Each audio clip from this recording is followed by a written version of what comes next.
Hey kids, and welcome to the show. Today I'm going to be talking to you guys about the news. Yes, I said it, the news. And why I'm not going to be reporting on it anymore. Not really. I'm going to start maybe doing some more of the commentary and analysis out loud. And maybe when I read stuff, we're still working on getting good internet access. Right now, I'm still on mobile internet. And I get about a week of regular speed internet before Verizon just decides to throttle me back to the point where I can't really do a whole lot of anything. But we're still trugging along. So you might notice that I haven't put out a show in a while. My last show, a little sad, because it was a reflection day for me, and it was one that I thought was important for my kids. But moving forward, what's this show going to look like? Well, originally I came up with this show to follow the news or just talk about the news, and I did. And I was originally called the Third String Pundit. The idea was I would see what was going on in the news, listen to the right-wing people, listen to the left-wing people, and then formulate my own opinion and share it. And I thought that was a great idea. Except what I was hearing from the left and the right media was blatantly opposite. And then I was like, man, this kind of sucks. They're literally saying the exact opposite. So I've got friends listening to MSNBC and I've got friends listening to Fox News, and they hate each other. And then so I started watching, and then I understand why they hate each other, because the media is a corporation that does not find the news anymore. They just report it. And those people you see on the screen are just reading a teleprompter that was written by someone after a big group of people got together in a boardroom and said, yeah, this one's a good idea, this one's not. For me, I have to watch the news, I see something I want to talk about and share, and I film it, I edit it, I upload it, and I deal with the consequences. Because everything I do is 100% me. I mean, the graphics, everything. So I don't have the big budget that CNN, Fox, MSNBC, all those guys have. Sky News, keeps going on, The Guardian, whatever. New York Times, Washington Post. I know. The reason I name all those is because I read them all. I don't read every page of every article, but when I'm researching, I read them all and realize that they're all full of crap. Every one of them, they're full of crap. And if you had ever followed the Kyle Rittenhouse thing, you will understand that the media is full of crap, because they were out loud and in your face about how they've lied to you in that trial.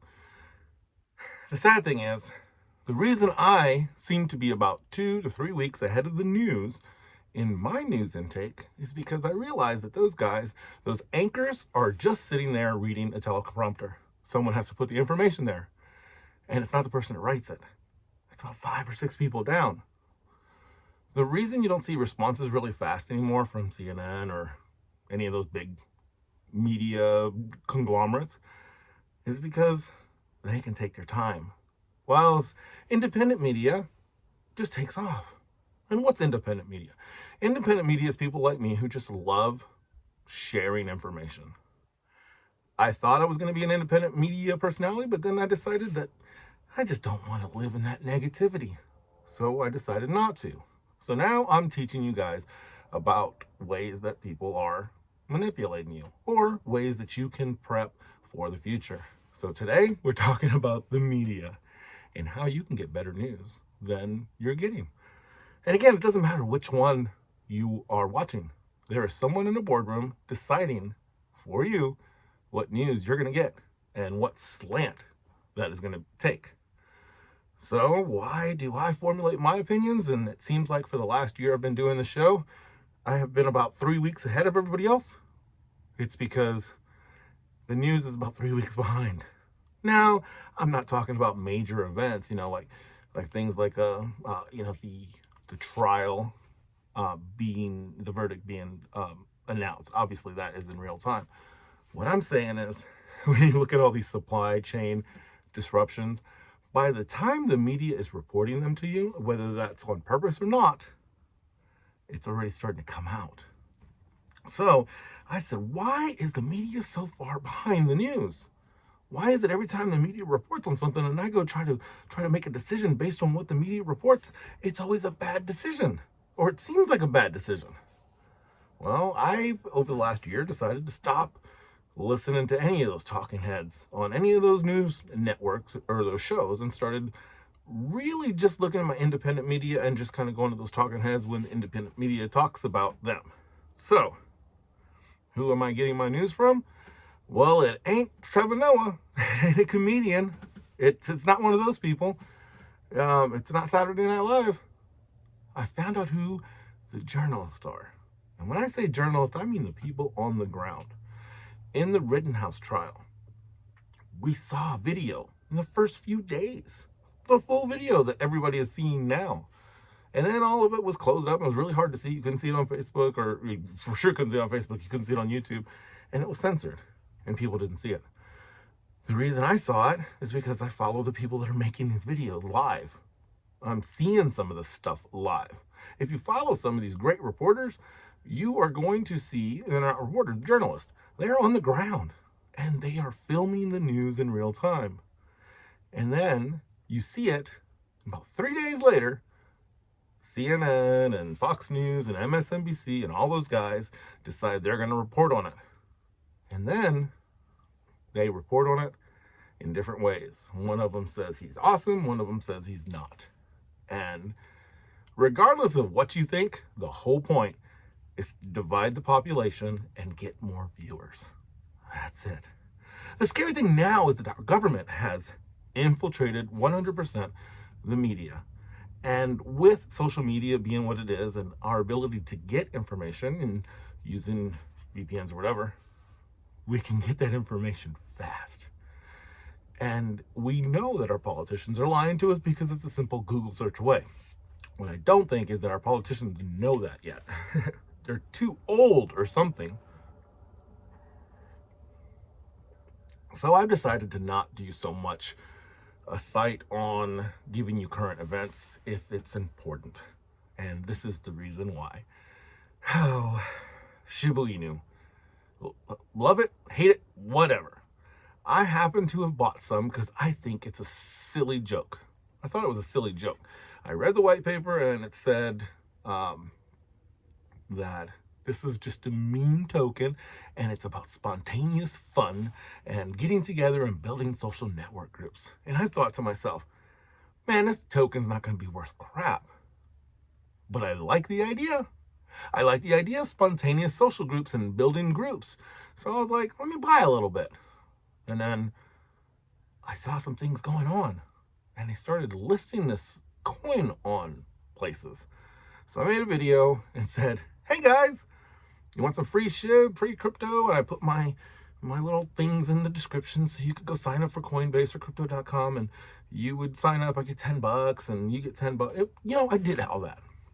The problem is here's what happened. I'm just make up these numbers. They're not exact numbers, but just so you kind of know.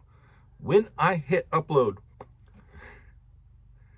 if you had watched that video within a couple hours,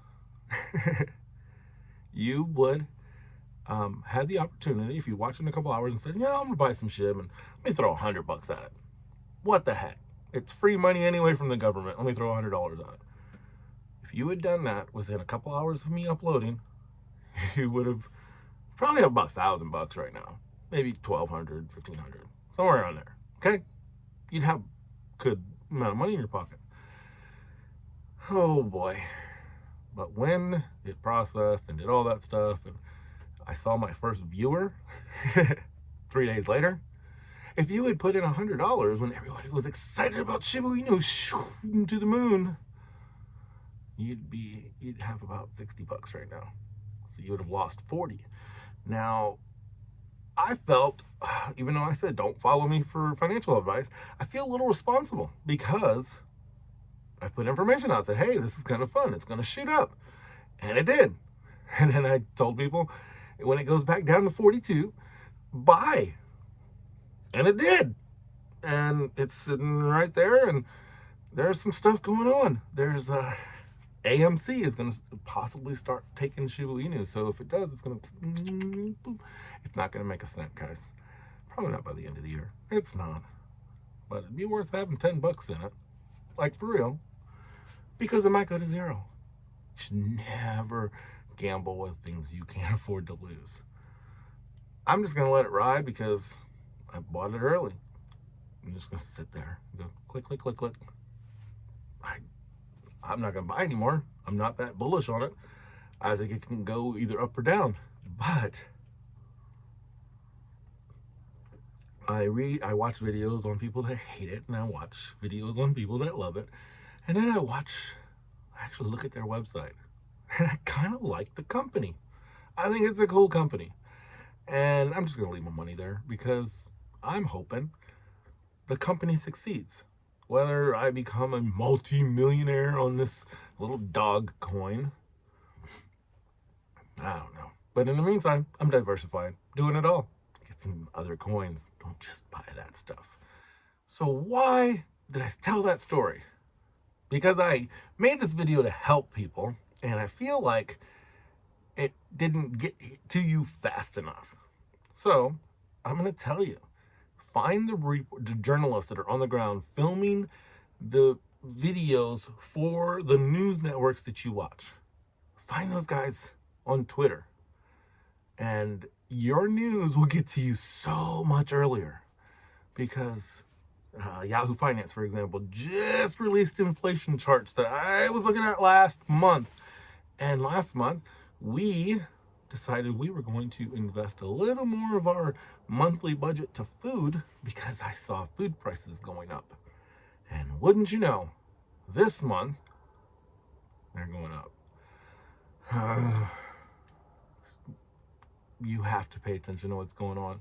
We are living in a world where things don't take weeks anymore. They take days and sometimes hours.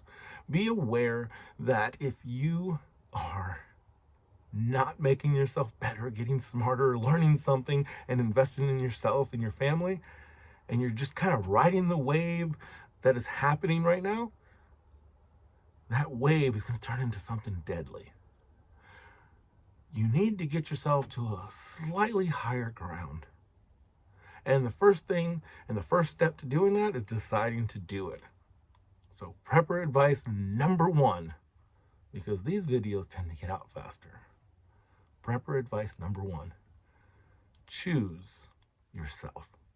Make yourself better. Make your spouse better. Make your kids better. Because at the end of the day, the people you snuggle with around a fire on a cold day are the only people that matter. So I hope you have a great Thanksgiving, and we'll see you next week. And until next time, work hard, be kind, and have fun.